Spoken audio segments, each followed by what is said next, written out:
Hey you guys. I wanted to share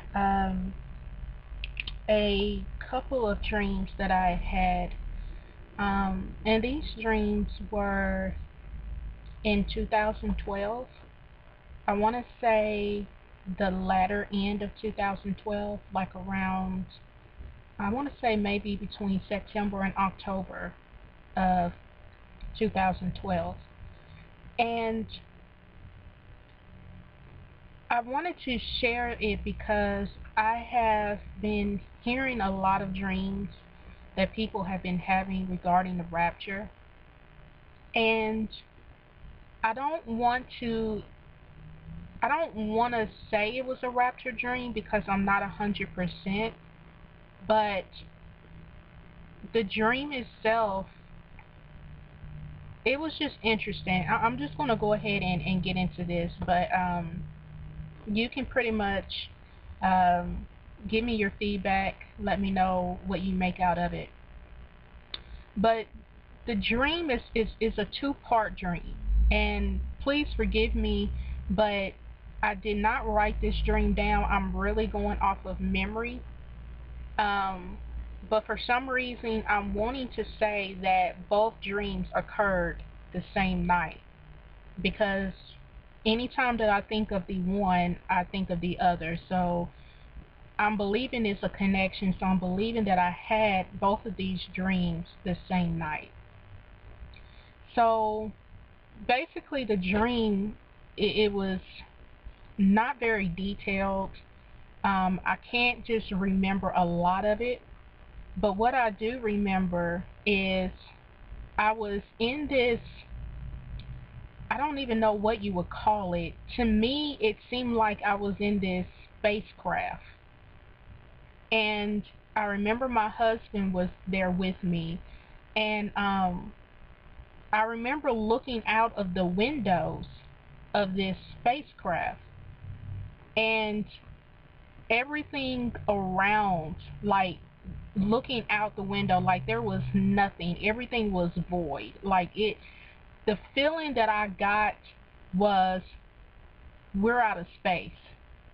Like I literally knew that we were not traveling within the first heavens. Meaning the first heavens is, the sky. You can see the clouds and the stars and the sun and the moon. Like we were beyond that point. And it was nothing. It was no light. It was just dark. But it wasn't so much an eerie dark. It was just there was nothing around. So I knew in my spirit that we were out of space. And time kind of went past in the dream. I can't remember what was going on, but I remember I was talking to my husband, and at some point I remember that no one was driving this aircraft or this spacecraft, whatever you want to call it. No one was driving it. And so at that moment I was like, oh my gosh, what are we going to do? How are we going to land this thing? We don't, me and my husband was like looking at each other like we don't know what to do with this. And so I remember I was praying, and I was just like, please God, let us land safely. Please let us land safely. And I just remember I had this feeling like this was it. Like if we don't land, this is it. I don't know if it was because we didn't know how to land, or if it was because the surroundings, the atmosphere, the environment that we were in, it was like there was nothing around. Because mind you, I told you I knew that we were out of space. Like I just instantly knew that. So we're trying to figure out how we're going to land this thing, and we just kind of looked at each other like, okay, we're just going to believe God that he's going to land this thing safely. And so I looked out of the window again, And from a distance I could see like this, it was like beams of light.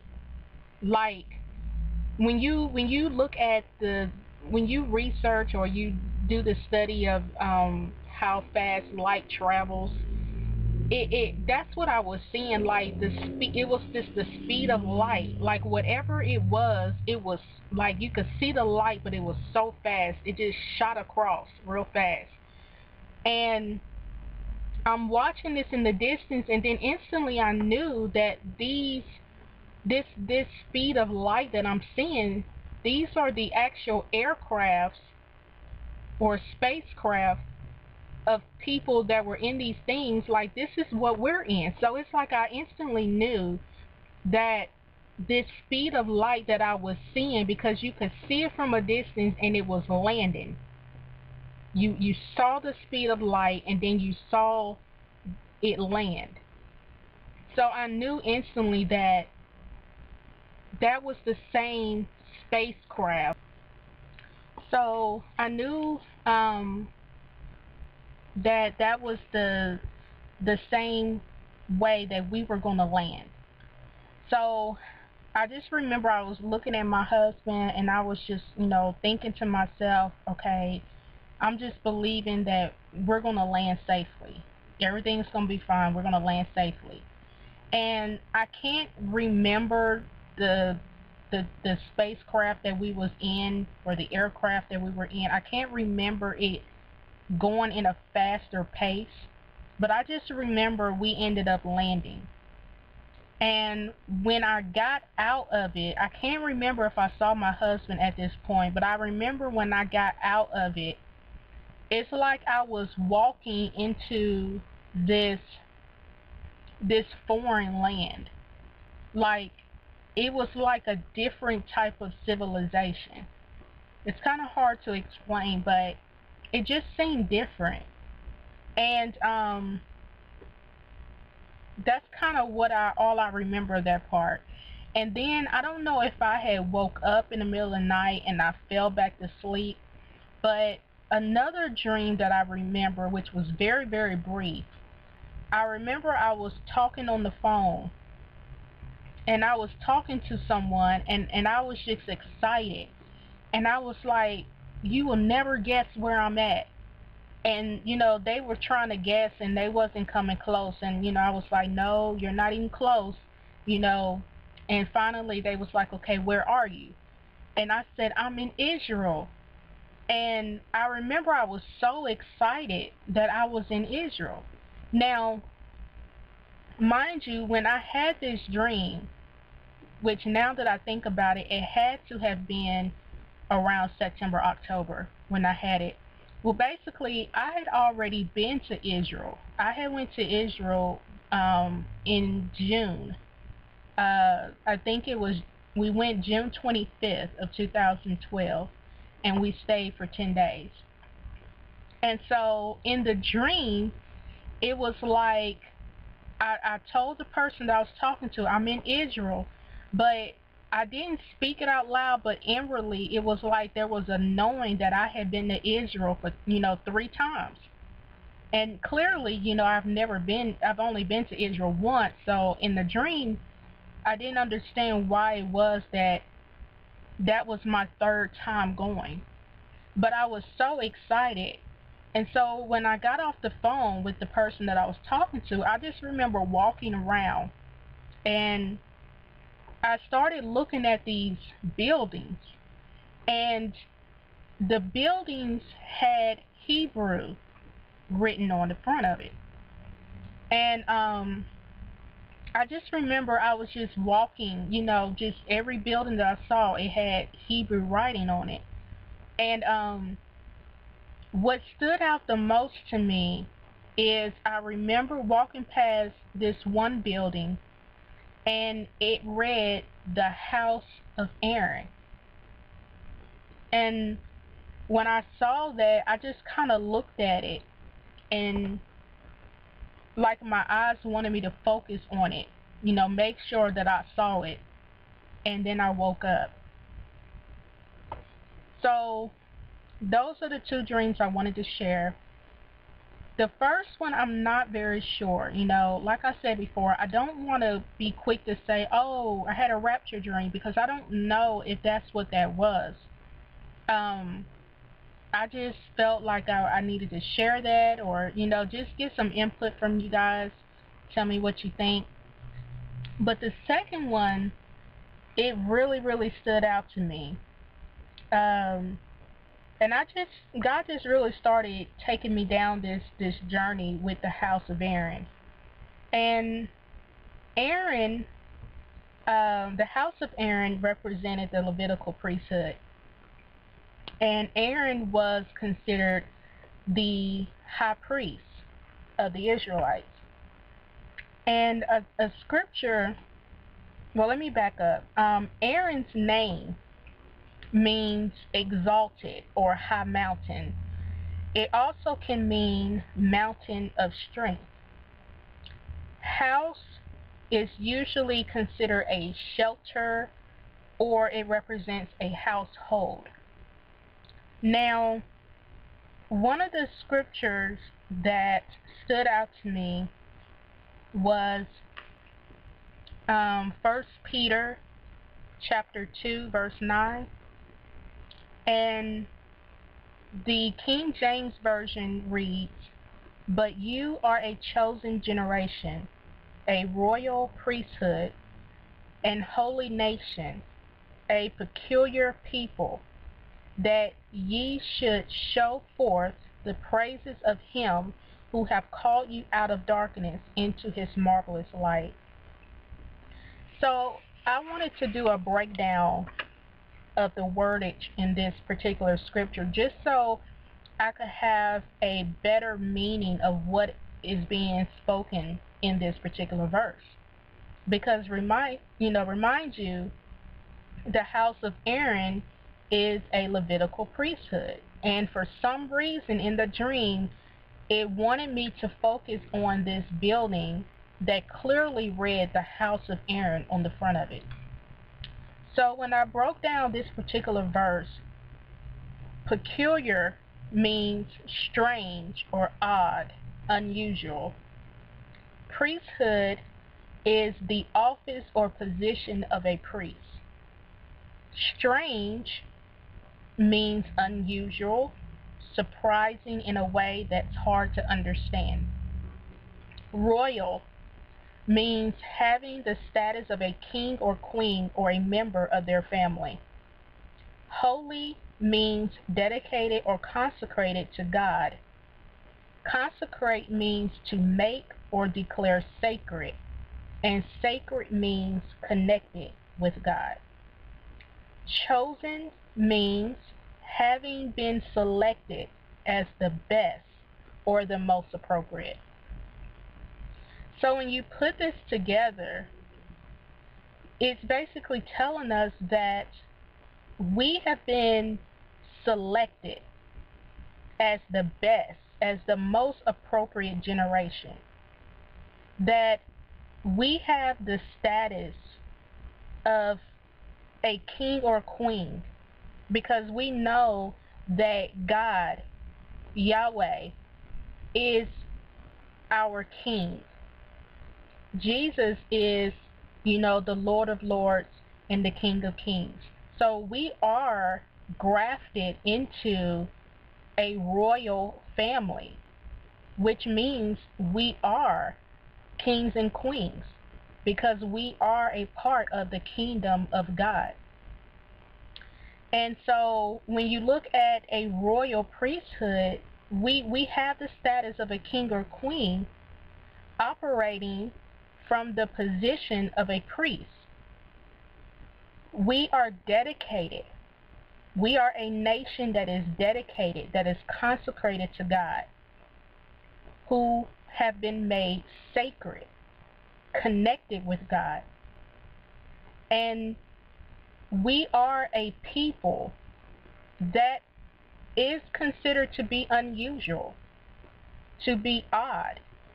We were never meant to be like everyone else. That's why the Bible tells us to not to conform, do not conform to the things of this world. or to the people, because we are in this world, but we are not of it. So when you look at, oh, when you look over your life, which I know, just reflecting over my life, I've always stood out as being, not the first to be picked in a group or a clique. I always stood out to other people as being different. And when you're going through that, especially when you're young or in your teenage years, you don't understand why. You don't understand that you were chosen to be different, you know, but when you have this revelation of who you are, and the family that you really belong to, it begins to make sense why it seems as if people have always viewed you as being different, or not being able to understand you, because maybe the things that you speak, it doesn't sound like everybody else, or the things you do doesn't mirror everybody else. It's because you were meant to be different. And so we are a peculiar people. We were meant to be unusual, to be odd, to stand out, because we are not of this world. So we're not going to look like how the world looks. And so when I broke this down, it just made more sense to me. Um, and of course, at the end it says that you should show forth the praises of him who have called you out of darkness into his marvelous light. When you can reflect back over your life, and look at the path that you were on, and seeing where you are today, I mean, it is the grace of God that he brought us out of all of that, because, we had no idea, how lost we were. We had no idea how, just deceived, and just not having understanding of what was really going on in our lives, because we was just caught up in what the world was doing. We were caught up in doing the things that, seemed to be normal, but it wasn't the purpose of God for us. And so we can rejoice, and we can be grateful that God loved us so much that he pulled us out of that he pulled us out of darkness into his wonderful and marvelous light. So that right there is just something that we should be thanking and praising God for all the time, because it was through his grace, it was through his mercy, that he did that for us. And so, in Hebrews 4:14, it says that, it talks about how Jesus is our high priest. And we know that Jesus is our high priest because he offered himself as a sacrifice, you know, and by him doing this, he gained eternal redemption for all of us who would come to God through him, which is found in Hebrews chapter 9 verse 12. So I just, I just found it to be interesting, that God took me down this path because of that dream that I had, regarding the house of Aaron. And we are all royal priesthoods. You know, we are called out by God, and there is no reason for us to be ashamed for the things that God is doing in us. We should not be ashamed that we are different. We should not be ashamed that we may not look like the people around us, because we were not called to darkness. We were called to light.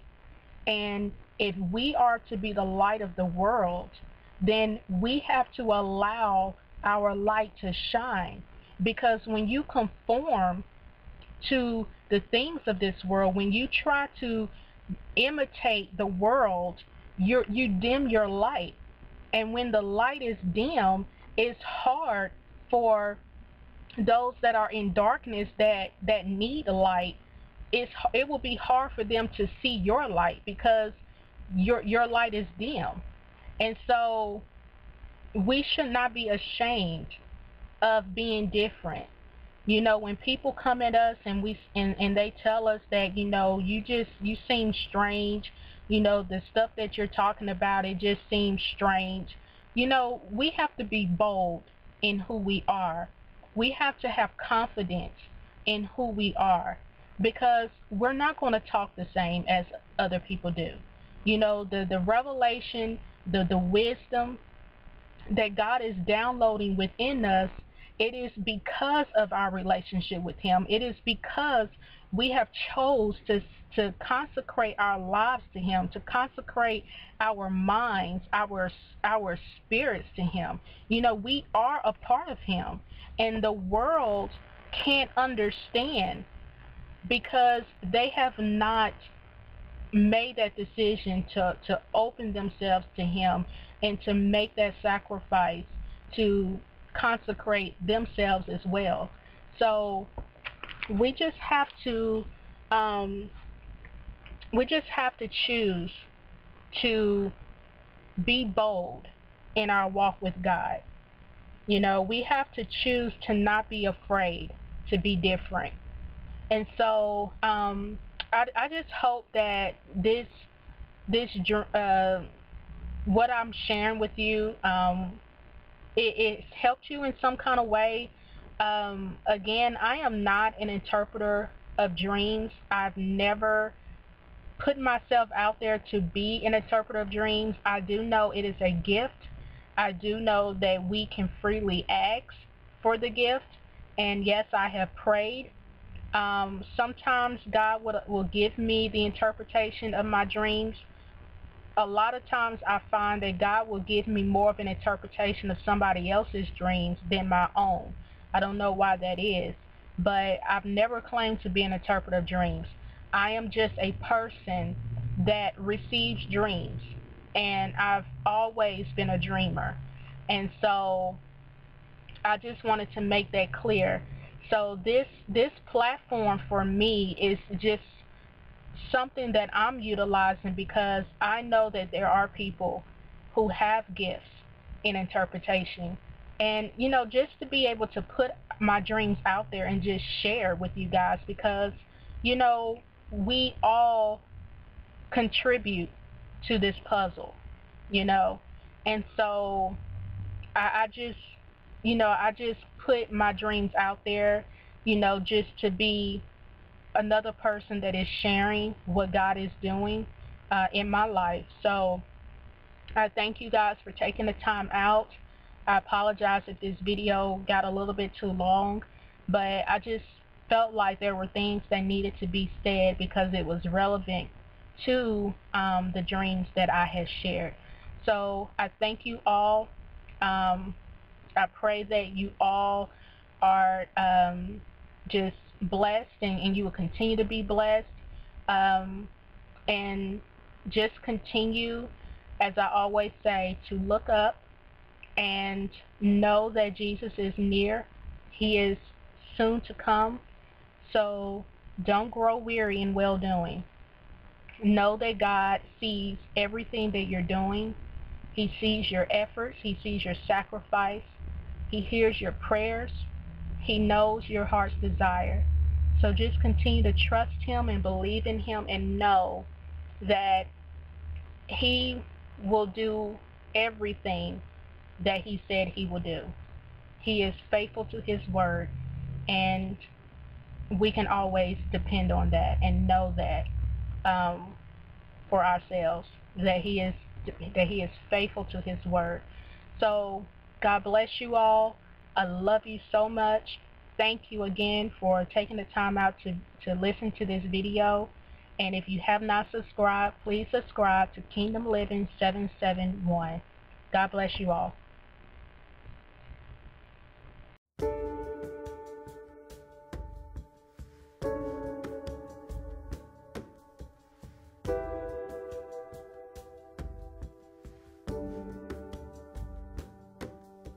Here before your altar, I am